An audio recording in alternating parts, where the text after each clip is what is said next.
Okay, started.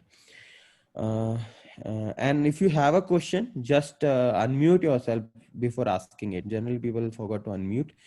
And you can also type it in the chat, like I have a question, so that it's visible to me, because Satvik will be speaking and he might not be aware there's a question. Like it's hard to concentrate on both things. So I'm very happy to host Satvik Kutur. If I'm right in pronouncing. That's great. Yeah, yeah. That's okay, good. So Satvik Kugar is a research scientist at Facebook AI Applied Research, Menlo Park. And he recently obtained his PhD, very, very fresh, 2019, from Electrical and Computer Engineering Department at CMU.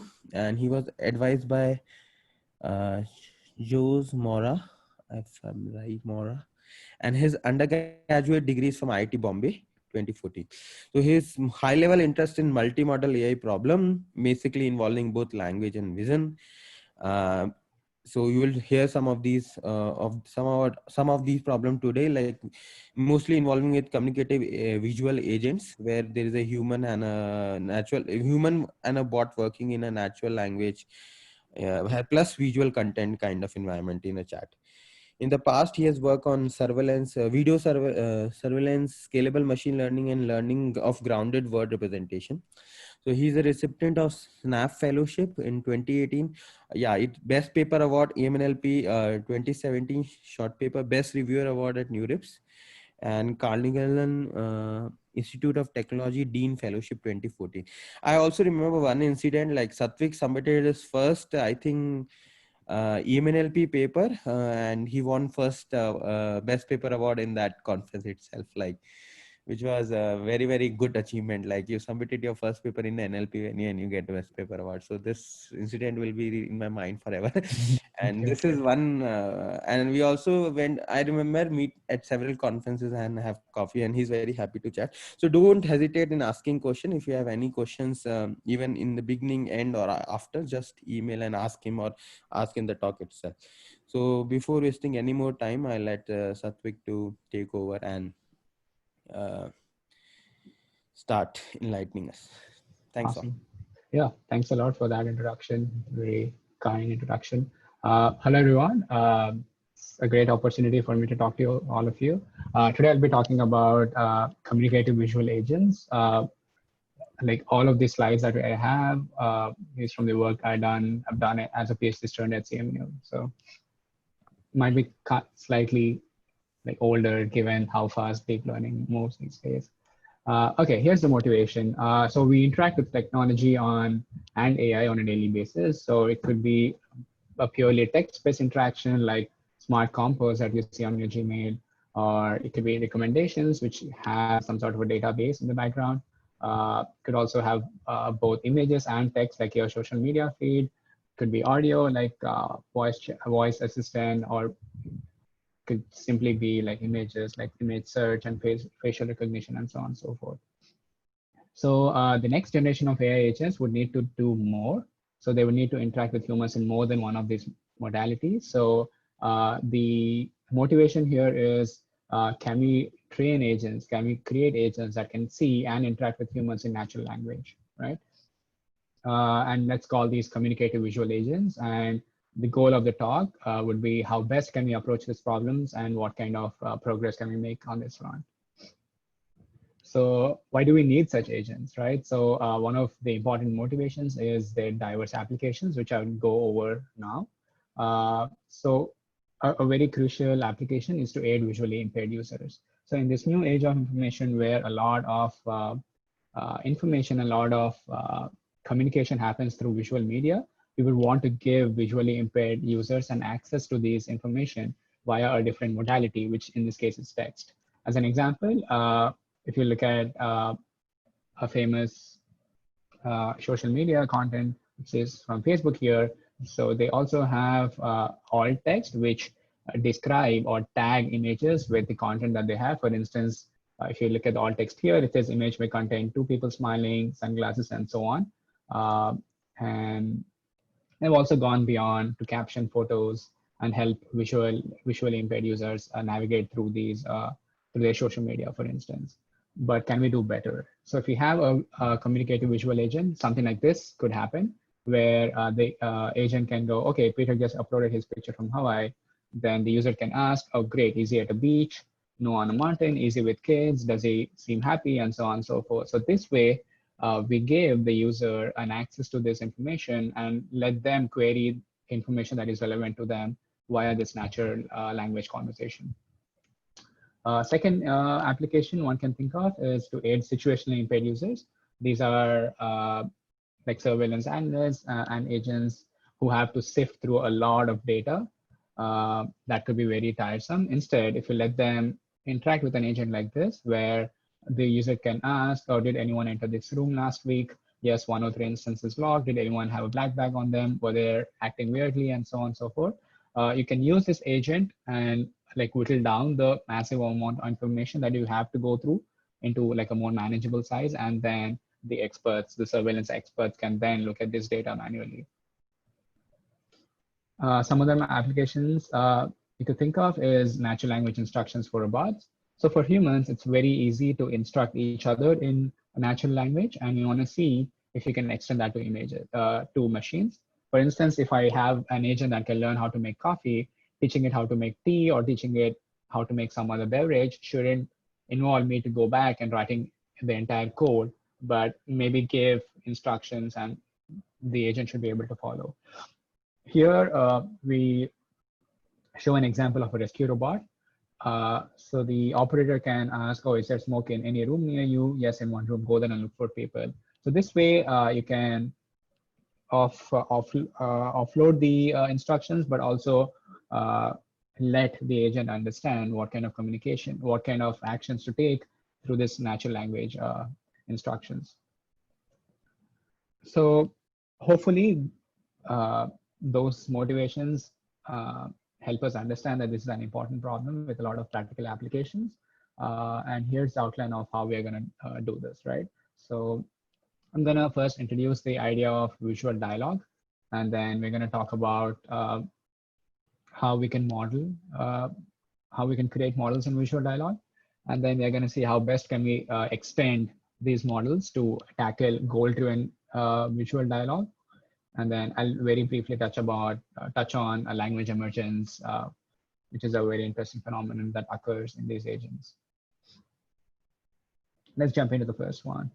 So I recall that we want to create this agent that can interact and see and interact with humans. We relax this up. As a first step, we relax this problem to a more manageable step. So we want to be able to answer a series of natural language questions asked by humans, grounded in an image, and using the dialogue history as a context. It must be noted that even with this relaxation, a lot of applications are still feasible. So let's see what kind of progress we can make given this relaxation. More formally, given an image I, a history of human dialogue, which includes a caption and the previous question answer pairs, and a follow-up question QT, the task now would be to produce a free-form natural language answer AT that answers QT grounded in I based on the dialogue context. So let's go through an example to see what I mean here. Consider this image and a caption, a man and a woman are holding umbrellas. The user can now ask what color is his umbrella. To answer this question, first you need to understand that his here in the question refers to the man in the caption. Then you need to ground the person in the image, then figure out using relationships where his umbrella would be, and then answer his umbrella is black. To that, the human might have a follow-up question, what about hers? Notice that this has its own complications where first we need to understand whom her refers to, and then what hers is, the possessive pronoun hers. Because we've been talking about umbrellas, hers would mean her umbrella, and then ground her umbrella in the image, and then say hers is multicolored. A further follow-up question might be how many other people are in the image. Notice this again has its own complications where you first need to count the number of people in the image and then observe the keyword others and exclude the man and the woman that we've been speaking about so far in the dialogue and answer something like, I think 3, they are occluded. And like you can express uncertainty and ambiguity this way through language. So hopefully this example convinces us that this has a lot of visual and linguistic challenges, therefore making it a hard problem. I have a question. Yeah. Okay. So in the last slide, Yeah, so, I'm not sure. What if the image is about some like famous personality or famous event kind of thing, like which has some knowledge enabled in it? right, Like for example, there's a picture of a Barack Obama right, speaking at this thing. So then, like a man's speaking in front of podium is very different from saying like Obama giving a speech or something like that. right, right. So um, like I don't know, like that is another level I feel than this like integrating knowledge. But right now you are not talking about this thing and Yes. only considering like the most common concepts kind of thing without knowledge kind of. Exactly. That's a good question. Like clearly, like different people, different objects in our daily life and in our world hold different significance, right? So we are not incorporating any of that knowledge here. So this is purely perception and dialogue on top. Yeah. Even in like, for example, if I have a photo about my friend, it will be very different. I can say your Right. friend's name is this, is holding this thing or something. Exactly. Exactly. Right. So you have, yeah, that comes at an angle of personalization, right? Like a Mhm. friend is someone that you know, but I might not know, right? So that is more personalization aspects that will not cover within the scope of the talk. Yeah, I would like to know more if people has tried this and have they Yeah. done later. Anyway, So maybe towards the end, once I talk like where we can go from here, we can have a discussion on top. yeah, Does seem fair? Yeah, yeah, yeah. awesome. So, thank you. So, okay, now that we have established the problem and seen that it's difficult, let's try to put it in the context of related work that has happened so far in language and vision. So on one end, you have, given this image, on one end, you have the task of image captioning, where the idea is to produce a sentence. For instance, two people are in wheelchairs and one is holding racket. Notice that this is just one-way communication where the machine is just blurting out information and the user will have to just be happy with this kind of information, and they can't ask follow, they can't ask questions. And then you have visual question and answering, where now the user can ask a question, natural language question. However, they can only ask one question. If they have to frame a different question, they'll have to treat it as a separate interaction. So while this is a step towards a more natural interaction and better than captioning, where it is a two-way process, it's still a one-shot interaction where the dialogue, where the interaction is not natural. If you need to ask a question, it has to be a standalone question. And then we have our work, which is visual dialogue, where you can ask a series of questions uh, more closely resembling a natural interaction. And these questions can depend on the previous questions, carrying forward the context. And talking about related work with respect to dialogue itself, on one end, you have goal tree or chit chat dialogue, where the idea is to create a dialogue agent that can interact with humans and engage them. For instance, the famous Alexa prize. However, like the evaluation for these kinds of agents is hard. It's very subjective. What might engage me might not engage another human being. So it's very subjective and personalized. However, it does stand like a good test for general AI. And on the other end of the spectrum, you have goal-driven dialogue, where the idea is to achieve a particular downstream task, and the dialogue is mostly tailored around that. It's still very easy to evaluate. If I were to book a flight ticket, or if I were to find my favorite restaurant, it's very easy to evaluate whether the dialogue agent was able to help me achieve that. But that said, it's very domain specific. An agent that can book restaurants might not necessarily do well with booking flights or ordering food for me and so on. And we consider, or we argue, that our work sits somewhere in between, where it serves as a test for machine intelligence, and it is grounded in vision to allow for a more objective evaluation, where there might not be a lot of the answer space is very objective, in the sense that if there are two people in the image, the answer has to be two people in the image, and it cannot be three people in the image. So there is scope for more objective evaluation there. So given this, how do we benchmark meaningful progress in this hard task, right? We believe there are two components to it. One is a good data set, and then two, a very concrete, nice evaluation framework that sits on top of this data set. So talking more about the data set, we collected the WizDial data set using Amazon Mechanical Turk. The way we do it is we pair two human workers in a live chat, On left, you have a questioner, and on right, you have an answerer. The questioner can see the caption, and they need to ask questions to help them imagine the scene better. And on the right, you have an answerer that can see the caption and also the image. Now, given the questions asked by the questioner, they need to answer these questions, as you can see in this video here. Do you see the video playing? Yeah, the video. Okay, perfect. Yeah. Perfect. Okay. And I also have a quick question.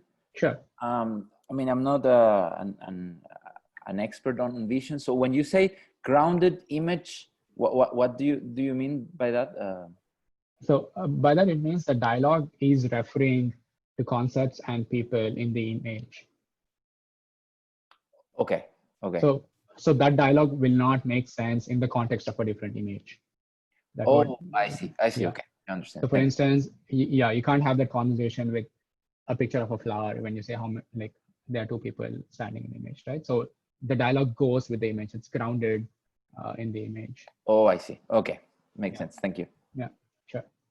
So we have a questioner and the answerer, and then they're interacting with each other through this live chat interface. So at the so this is what we collect, these dialogues like these. So we collect 10 rounds of interaction between these agents. I'm going to go over the first few rounds to give you a sense for how the interaction went in this particular example. So the caption was, the skier stood on top of mountain. Then the person A, who is the questioner, asks how many skiers are there? Hundreds. Are they getting ready to go downhill? I think so. My view is at the end of the line. Is it snowing? No, there is a lot of snow there, and so on and so forth. To take a macro view at the data set, this is a typical line of questioning that we observed. So the questioner starts off with entities that are mentioned in the caption. An elephant walking, let's say if the caption were an elephant walking away from a pool in an exhibit, the most likely follow-up question would be about the elephant itself, or is there only one elephant, what, and so on. And then they continue to inquire about the parts, attributes, or properties of this particular entity. Is it full grown? Is it facing the camera, and so on? And then they end up asking questions about the scene category or the picture setting. For instance, is this indoors or outdoors? Is this a zoo? Are there other people, and so on? And finally, they ask follow-up questions if there is a newly discovered entity. For instance, there is a blue fence in the background, like an enclosure. Then they start to ask about this enclosure. Is this enclosure inside or outside, and so on? I have a question. Sure. So these types of questions you are saying, these are crowdsourced by Amazon Turk? Like you show them the image and then like the WizDial data set? Okay. Yes. Yes. So these are completely crowdsourced. All we do is show them the image and the caption for answerer and just the caption for the questioner, and then just let them interact with each other. Okay. Of course, we give. Yeah. Sorry, go on. Just human-to-human interaction between two people. Exactly. This is human-to-human interaction with two people. Okay. Yeah. With the live chat interface that I showed. Yeah. Okay. Yeah. Okay. Interesting. So what we have at the end is, so these are for the 0.9 version. We also have one. I think these are slightly outdated numbers, but very similar. We have dialogues for about 120K images from the COCO data set, where we collect one dialogue per image, where each dialogue has 10 question answer rounds, totaling about 1.2 million dialogue question answer pairs. And all of the data is available on visualdialogue.org. It's open sourced. So moving on to the next piece, which is the evaluation. Now that we have seen and spoke about the data set. So recall the task of visual dialogue being given an image, history of human dialogue, a follow-up question. The task is to produce this free-form natural language answer AT.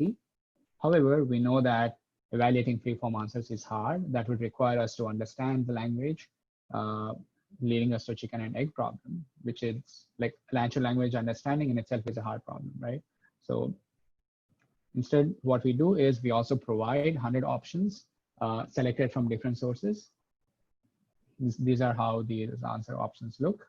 And these answer options are unique for each utterance or each round in a dialogue. So we sample these 100 options for each and every dialogue, for each and every round in a dialogue. And then once we have these candidates, we reformulate the task as a retrieval task where you want to rank the list of the 100 options with the ground truth being ranked high in the list. And then we can use retrieval metrics like mean rank, mean reciprocal rank, and recall at k, and so on. Just as a note, like my colleagues that I work with have gone ahead and they also collected DEMS option annotations, because as you can see, there can be more than one of these 100 options that are right. And then they ended up using normalized discounted cumulative gain as an additional new metric on top. Yes, because I think these are multi-label problem. It cannot be a multi-class problem. This is I was about to ask this. Right. Anyway. Right. Yeah. So I think in our first formulation, we treated it as a try to get the ground truth high enough. And then what we observed was this kind of phenomenon. And then like some of them went ahead and then collected these dense option annotations. Okay. Makes sense. Yeah. Yeah. If I may ask a question, so Sure. how do you collect these 100 options apart from the gold answer? Right. So I mentioned the 3 different sources that we source them from. One is popular answers. We take the top 30 popular answers, right? And then so we have. You are using some online forum or something? No, these are popular answers across the data set. Oh, I see. Okay. Yeah, Got it. popular as in most frequent answers across the data set. Yeah. And then you have 20 random answers and 50 answers that we mine using closest nearest neighbor questions. I see. Thanks. Yeah. Excuse me. All right. So let's look at a very first attempt to create visual dialogue models. Sorry. All right. So if you recall, at a very high level, we have as inputs the image, history of the dialogue, and question, and we need to produce the answer. So we take inspiration from the machine translation literature and create an encoder-decoder framework that's going through a bottleneck that we call as a context vector. So the encoder, the job of the encoder is to take these inputs and create a context vector, and the decoder here will take the context vector and produce an answer for us. And we experiment with different kinds of encoders and decoders and all the combinations thereof. Not going too much into details, we have a late fusion model, a hierarchical recurrent encoder, a memory network-based encoder. And for decoder, we experiment with 2 different kinds of decoders. One is a generative decoder, which is essentially a language model sitting on top that's trained by maximizing the likelihood of the human response. And then we also have a discriminative decoder that is explicitly trying to rank these 100 options even during train time and also test time. And we have all the combinations of the encoder and decoders. So what we have is like this huge table of all the combinations. Do not read. The idea is just that there are a bunch of baseline models that you can create with this framework. And to publicize this, publicize and create a community around this problem, we created a bunch of challenges in 2018, 19, and 20 as well. So these are from ACCB 2018, where we saw like more than 250 submissions with 11 teams across 8 different countries, thanks to the hard work of all these organizers. All right. So just to summarize I have another question. So sure. So have you actually, I'm curious actually, so what happens if you actually just train on the image? I mean, I'm just looking towards the artifact side of the data set. So if you just train with image plus answers, what happens? I mean, just as an artifact baseline, or what happens if you just take the question and answer and then just a question answering model without the image itself? So what is the That's a good question. So if you look at this table, you have all those combinations. So where you say Q, H, and I, these are the 3 different inputs. So you can go with the paper and that has all the details. So you see all the ablations here. You have Q, QH, QI, QIH, and so on, right? I see. So yeah. Okay, thanks. Yeah, of course. And then happy to connect offline as well if you have more questions. But all the details should be in the paper though. Yeah. All right. So summarizing the first section, we have we saw why visual dialogues is important given its diverse applications. We gave it a task definition and overviewed our data collection protocol and the objective evaluation to help us benchmark progress. So next, we'll look at one way to explicitly model visual dialogue. Visual dialogue. So there have been a bunch of models once we released this data set based on different kinds of motivations. Like the first three that I mentioned were briefly mentioned in the previous section, and there were also other related work. However, none of those techniques take in the step-by-step reasoning that I earlier motivated the problem with. So if you recall this, where there was a man and a woman, and we went over each and every utterance, each and every turn, and then did some reasoning around it, both grounded in text and image, and then answered the question. So none of these models actually follow this kind of a logic. So let's try to create a model that, let's see if we can create a model that can actually follow this logic, right? So let's see if we can come up with a model that can explicitly reason about each and every turn and take it from there. So let's take another example to better understand this. We have this image, then a caption, the boat has a dragon head on the front. So what we do at this point is first identify all the entities in the caption. So we identify that boat is an entity. So we'll note that and then try to create a visual grounding for this boat and save it in our referent pool. Similarly, we'll observe and ground dragon head and save it in our referent pool. Next, when we hit a question, is the boat on water? We'll repeat the process where we identify boat as an entity. And at this point, we'll go back to the referent pool and check if we have observed water before, which we have. So we'll not do anything about it. And then we'll observe that water is an entity, which will ground. In this case, we show it as a bounding box and then save it in a referent pool. And now, after we are done processing all these entities, we'll go ahead and answer the question saying yes. Then if you have a follow-up question, what color is it? We identify that it is an entity that needs to be resolved. So we'll look at the referent pool and resolve it to boat and then answer white. And we'll continue this process for every round that we see. So what I've described here is essentially one way to do co-reference resolution. And because the reference are grounded in vision, so we call this, or the term visual co-reference resolution was coined in prior work. To do that kind of reasoning, let's see what are our model requirements, right? So one, we need to be able to analyze the questions at a very fine level. Recall that we were talking about entities like boat, water, it, and so on. So we need to be able to finely attend or finely analyze questions at word level. Next, we need a model that operates with interpretable grounding because we were saving all these referents in our referent pool. So we need a model that can allow us to do this. And finally, we need some sort of modularity to help process these questions in a consistent way. To take an example, to answer the question, what color is the boat versus what color is it? The first step should ideally be processing the entity boat or it.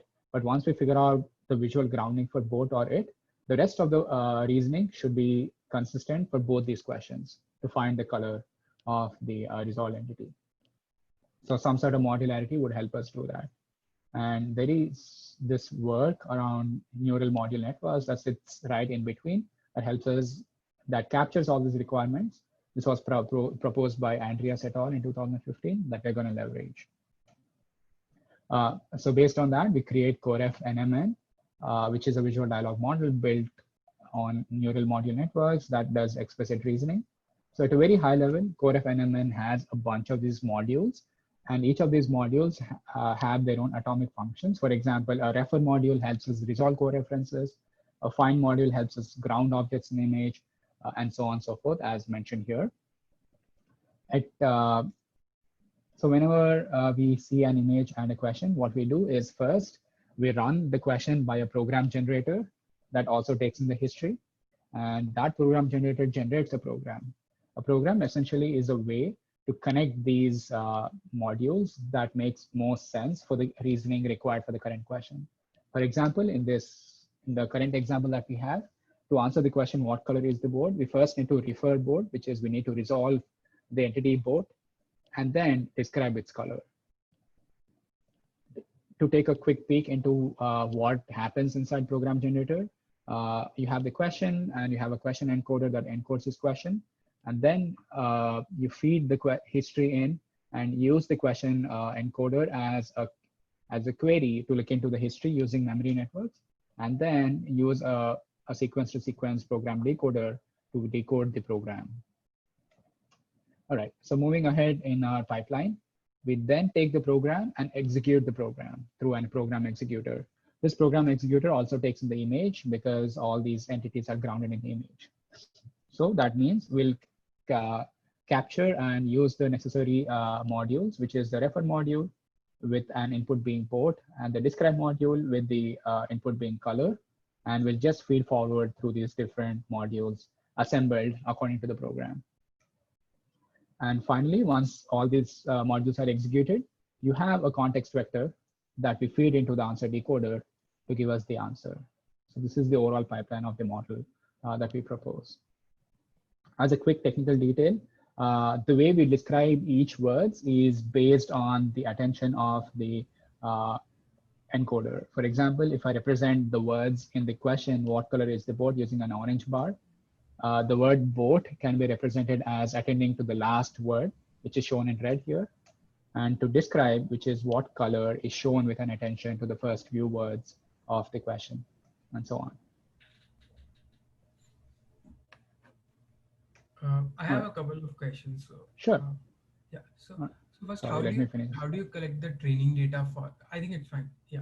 So how do you collect the training data for this whole procedure? I mean, you'll have to have these programs pre-generated, right? Yeah. That's a very good question. I have an answer a couple of slides down the lane. Maybe. I see. Yeah. Again, and maybe another question, which is, do you always have the same? I mean, did you do any analysis on the data set and find out that for a particular question, you could answer it with multiple sequences of these modules? I mean, the order could be different and you could still find the answer. Was it there in the data set? Yeah, that's a good question, right? So, so there are a lot of degenerate patterns that effectively come out to the same pattern. To give you an example, you can find, to answer the question, what color is the boat? You can find the color of the boat by doing the very basic required operations, which is refer the boat and describe the color, right? Instead, you could also find, let's say, a dog in the image and then exclude the dog. And then like you can do a lot of other things that don't necessarily add a lot of value, or you can do a lot of things that are redundant, right? You can find the boat multiple times and then AND it to combine attentions and so on. So we don't necessarily observe these if you are training using supervised learning, because supervised learning, the way we extract supervision, gives us like the minimal set of reasonings.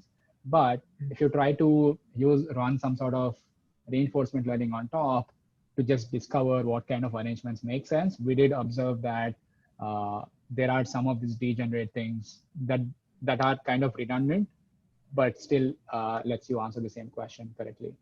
I see. Cool. Thanks. Does that answer your question? Yeah, it does. Yeah. Awesome. I'm sorry, should skip the animations. Okay, so there is one final missing piece, which is where does visual coreference resolution fit in, right? So this fits in mostly through the refer module that we propose. So let's run over this example once again to clearly see how this happens. So if you have a question, what color is the boat? You identify that boat is the entity, which is denoted by this soft text feature as mentioned earlier. At this point, we make a decision, which is we peep into the history and make a decision. Is this entity known or unknown? Let's say if it's unknown, then we're going to instantiate a find module and then ground this boat in our image and then store it in our referent pool using the text feature of boat as the key. So the referent pool below is essentially a dictionary of keys and entities saved earlier from the dialog. On the other hand, if this entity boat were already to be known, then instead of finding it again, they're going to use a refer module that will help us search this pool using the boat feature as a query, and then select appropriately the right grounding for this particular entity, and then reuse it. Sorry, oh my God, and reuse it instead of finding it again. So this way, we are able to reuse the entities that we have already seen in the past for a more consistent response.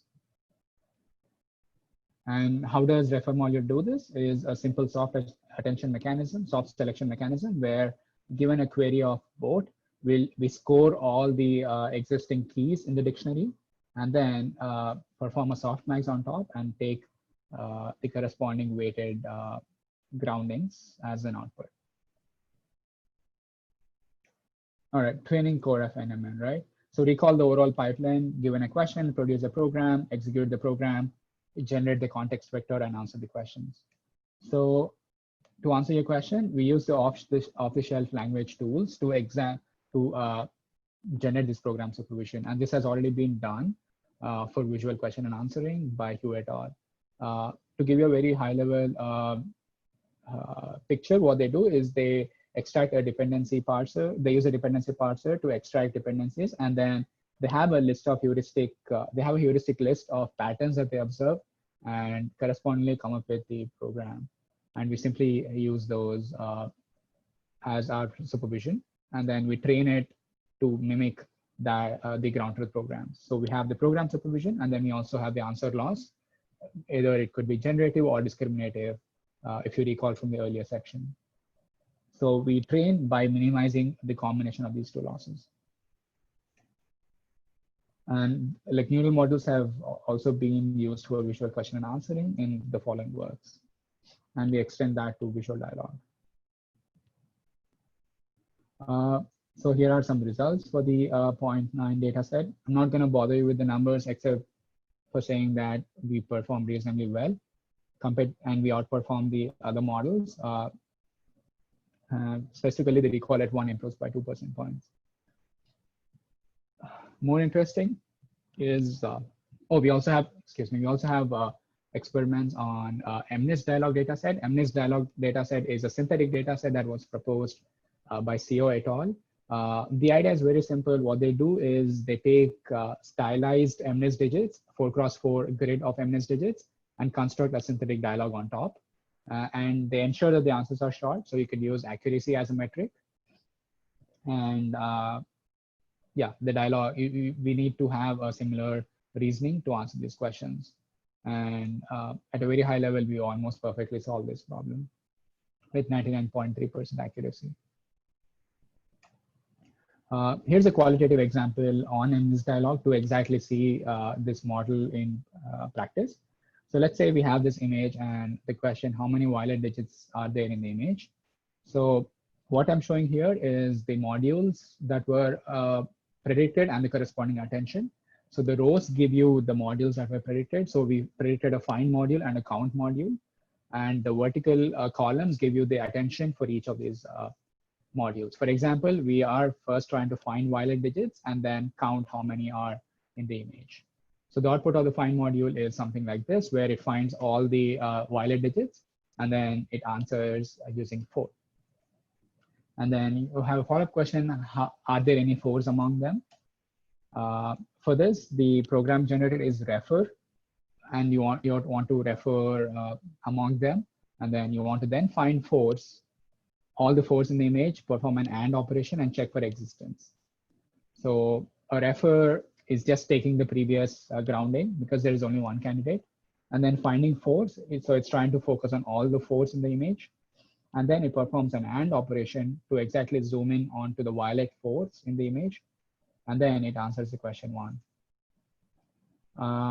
The further question, what is the style of the digit at the right of it? The program predicted is you first refer, and then you relocate the attention to the right, and then you describe the style of the particular digit. So a refer is a simple copy paste from the previous turn.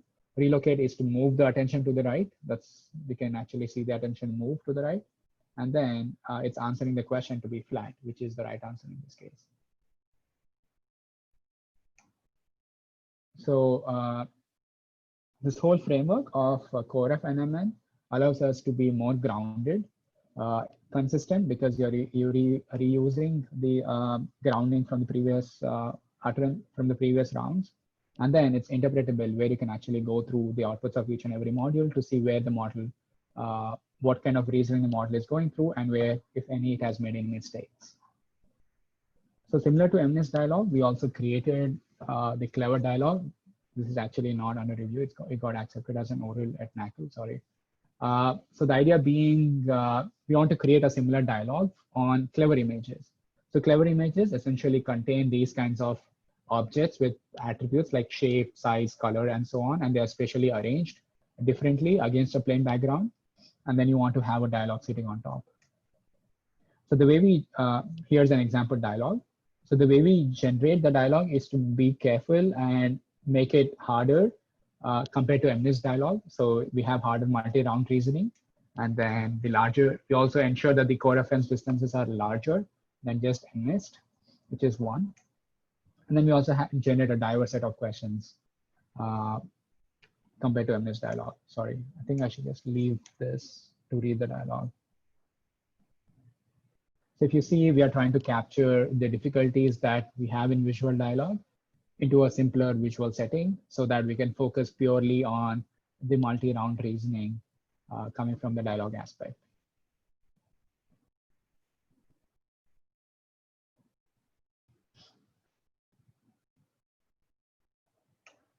All right, so that finishes our second section where we talk about where we are trying to explicitly model in visual for visual dialog. And we highlighted the importance of visual co-references. We were able to create a model with better performance that is interpretable, grounded, and consistent. And then let's move on to the third section, which is goal-driven visual dialog agents. So in the interest of time, I'm going to try giving the high-level motivation and quickly go over the slides.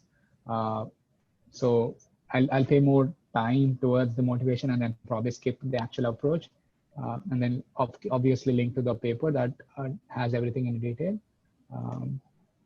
So recall that we spoke about this spectrum, where on one end you have goal-free dialogue, then on the other hand you have goal-driven dialogue, and visual dialogue is sitting somewhere in between. However, how can we extend these visual dialogue agents or communicative visual agents to a more goal-driven, visually grounded agents, right? So goal-driven agents have a higher potential for application. So you would want to see how best you can approach or how best you can train these goal-driven agents, which are visually grounded. So one way could be use the same recipe as before, where you go to Amazon Mechanical Turk, you collect a bunch of annotations, and then train all your models that you want, and then be happy with it, right? But however, the problem is that it's very expensive, and it takes a lot of time to even go through this process multiple times. So can we do something better is what we try to address in this section of the talk. So can we get these visual agents to talk and adapt to a downstream task without any additional human supervision? And the answer is yes, you can do it in some cases. And to demonstrate that, we perform this guess which game, which is a cooperative image guessing game between these two agents, and show that it is possible indeed to train these agents to adapt to a downstream task without additional human supervision. So I'm going to skip the slides in the interest of time and quickly go over the last section as well. And then maybe that'll give us room to, oh my God, sorry, so many animations. That will give us time to go over some questions.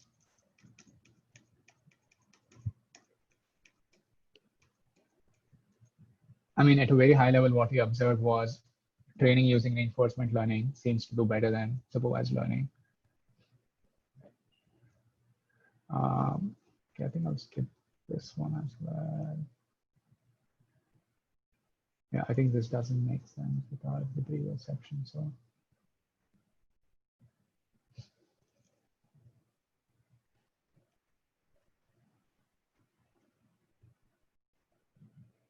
Yeah, I think I can talk a bit about some of the future plans or some of the future avenues for visual dialogue.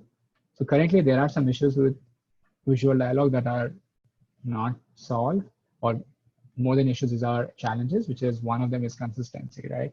How can you ensure consistency with whatever you have said earlier? There's also a problem with dialogue in general. If you have a question, how many dogs are present? And the answer is 2. What color are they? The answer cannot be one is brown and the other 2 are white, because it's inconsistent with whatever you said earlier. There are harder questions which require very effective summarization and exclusion.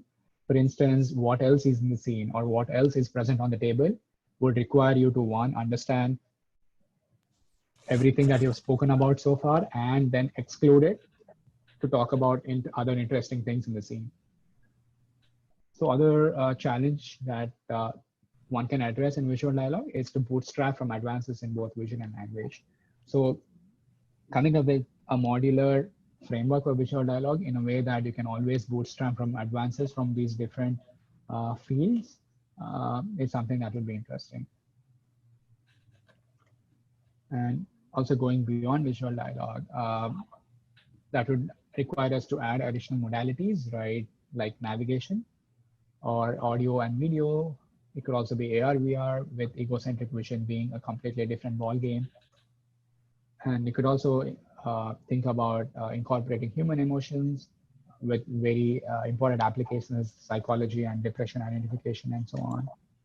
And other creative applications like interactive image editing, interactive image generation or manipulation and so on. And finally, maybe this part is coming from the last section, so I'll skip that. Thanks to a bunch of awesome collaborators and mentors that I've had over the years. And then, yeah, thank you. Happy to take any questions. Thanks for the talk. We can have a virtual clap. Yeah. So can you go to the future plan? Like, sure. Sadly, we get short of time, but definitely I will ask more question offline. So one is this Absolutely. consistency, summarization, boost. Oh, yeah. Okay. Yeah, this one. Yeah. Yes. Sorry. So consistency, like, how do you ensure that you're covering everything like for a consistency? Because right now what most of the approaches I see is like either they convert, they have this additional data sets which somehow constrain, or they put regularization constraints based on some data set or some unlabeled examples kind of thing. But how do you ensure that these are the only given consistency with the model is violating kind of thing? Like how can you ensure that the coverage is good enough in some sense? So I read some papers on consistency, I think from the same like Dhruv and Devi group, and also this question was there in my mind also, like we solve problem which we see, but there are problems which are not there. How can we, like, can we have something general which can, Absolutely. I think that makes a lot of sense. And it's a very valid concern, right? So this is like any other piece of software that you write, correct? So as developers, you can only think about, as developers or researchers, you can only think about the problems that you feel or that you expect, but then you have to let these models be deployed and then test against like test with real people. And then I think that will cover more and more problems or bugs that you can end up fixing, right? So this is what happens to any piece of software that you develop. You have alpha testing, beta testing, and so on, right? Yes. So I think a very similar logic applies to research as well. We can, as researchers, we can only envision problems as much compared to like a million users who can actually use this platform or use this piece of technology and come up with problems, or at least show examples where you see these problems, and then we can go address. Long answer short, I don't have a very direct answer apart from saying we'll have to deploy these systems in production once they are safe enough. And that is when we'll have the best coverage of all the possible problems that can come from using these systems. Okay, one more question related to this module network. So this, I found one problem with module network is like, it's only like the same thing. Like you define some modules which you think are used frequently, but there is Correct. a limitation how many modules you can define first of all. Correct. And Correct. then you use those modules, and you are assuming that these modules are the only modules which are used. But once if common sense and external knowledge come into factors, many of these modules are insufficient kind of thing. So I was also trying to look like, can I use module network for my problems? But the main problem is you have to define them. And Exactly. these definition can also not work across data set or even sections of data set. Like you have to prune some section of the data set and then make them work. So what are your thought about this? Like, I like the approach, like you are solving part by part by, it's much more like a semantic parts based thing. But this problem of coverage and like having, how do you have the definitive set of module, or is there any module generation kind of thing where automatic modules come out, like given reasoning and all? Yeah. So do you have any thought on that? I know it's a bit of like of the kid question, but yeah. No, that's okay. I think it's a very fair question and a valid concern. I have 2 points to answer. The first point is that, so think about what is this whole idea of neural model doing, right? Neural modules is helping us do. One, it's trying to help us induce a human bias. We as humans know that language is compositional and the underlying reasoning is compositional. So we want to leverage that. So we are inducing a bias that we have and believe in the way we model, right? So that's one thing. And the approach that is on the other end of the spectrum is just create a generic model and throw a lot of data at it so that this is automatically discovered by the model. Yes. So neural models is like a nice compromise in between where you say, okay, I know that these kinds of things exist in language. So let me design my architecture to capture that, and then let the architecture discover what kind of parameters to learn when you throw data at it, right?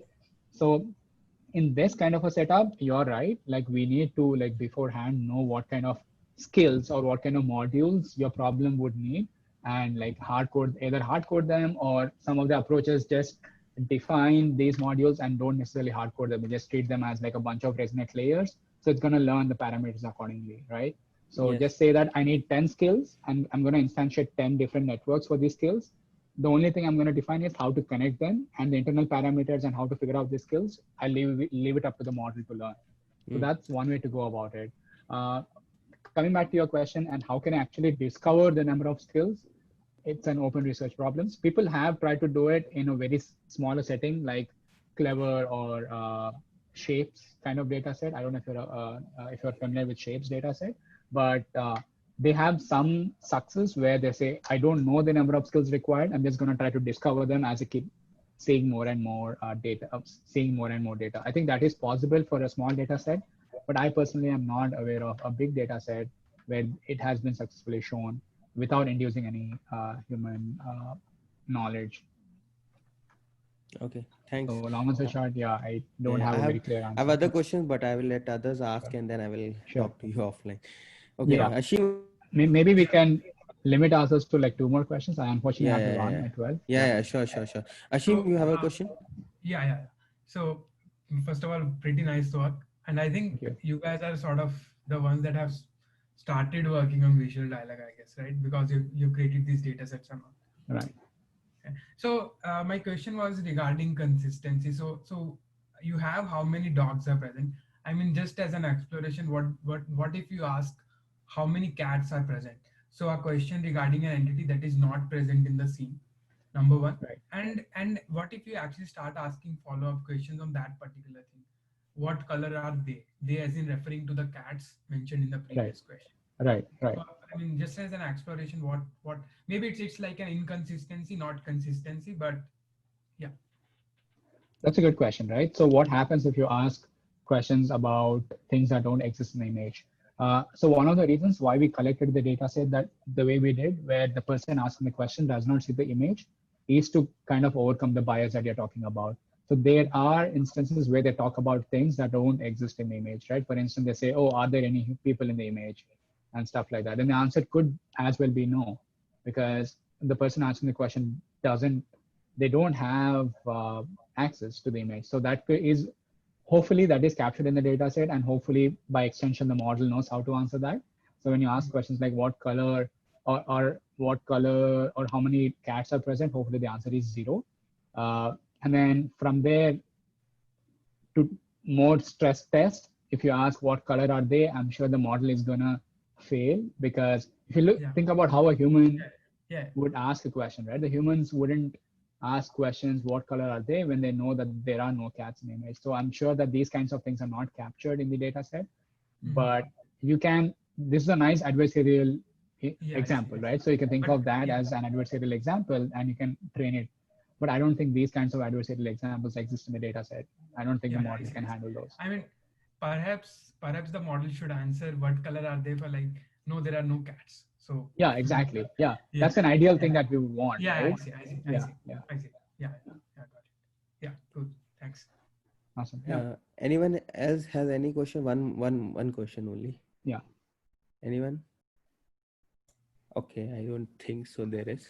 Yeah, and then a bunch of references at the end that you can go over, and then feel free to message me. Or I will talk to you also, because I think I will lead the slide, because absolutely I have questions. So And do you have thanks. slides online? I can send them to Vivek and then I will share with everybody. Yeah, Sure. awesome. Cool. Yeah. Thanks again, Satvik, for this talk, and sorry a little late. And thanks everybody I'm thanking you on the behalf of whole group, as well as I'm thanking everybody who attended the talk for taking their time out and listening to Satvik. Thanks. I will upload the video and share with you. Thanks again. Absolutely. Thanks everybody. Thank you so much Bye-bye. for the opportunity. Take care. Have a good weekend. Bye-bye. Stay safe. Yeah. Thank you.